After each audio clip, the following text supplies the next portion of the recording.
నిన్నటి దినమందు తిరుపతి పట్టణంలో విద్యార్థి సంఘాల నాయకులు అక్బర్ వినోదిని అతి కిరాతకంగా కిడ్నాప్ చేసినటువంటి తిరుపతి మోహన్ బాబు యూనివర్సిటీ వారిపైన చర్యలు తీసుకోవాలని డోన్ పట్టణం సంకల్ప రూరల్ అర్బన్ డెవలప్మెంట్ స్థాపన మధుశేఖర్ నేను డిమాండ్ చేస్తున్నాను.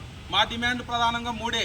ఈ యొక్క విద్యార్థి సంఘాల నాయకులని నారా లోకేష్ చంద్రబాబు నాయుడు గారు అనుమతి లేకోకుండా ఒక జీవో ఇచ్చాడు. ఆ జీవో పైన అనేక సంఘాలు మేము పోరాడాం, కానీ ఆ యొక్క జీవోని ఇంతవరకు వెనక్కి తీసుకోలేదు.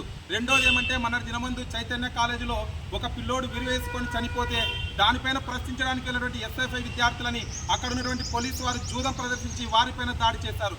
మరి మూడో యొక్క విన్నపం ఏమంటే, దీనిపైన కూటమి ప్రభుత్వమైన విద్యాశాఖ మంత్రి అయిన నారా లోకేష్ గారు, ముఖ్యమంత్రి అయిన చంద్రబాబు నాయుడు గారు, డిప్యూటీ సీఎం పవన్ కళ్యాణ్ గారు, అదేవిధంగా కూటమి ప్రభుత్వంలో భాగమైన బీజేపీ ప్రభుత్వం వీరు ముగ్గురు స్పందించి ఇటువంటి దాడులు భవిష్యత్తులో చేయకోకుండా ఉండటకు గట్టి నిర్ణయాలు తీసుకోవాల్సిందిగా మేము ఈ యొక్క డోన్ పట్టణం అనేటువంటి మేము విద్యాసంఘాల తరఫున డిమాండ్ చేస్తున్నాం. ఇటువంటివి మరోసారి పునరుద్ధం అయితే మేము రోడ్లపైన వచ్చి పోరాడడం కానీ వెనుకాడమని ఈ యొక్క ప్రభుత్వానికి గట్టి హెచ్చరిస్తున్నాము.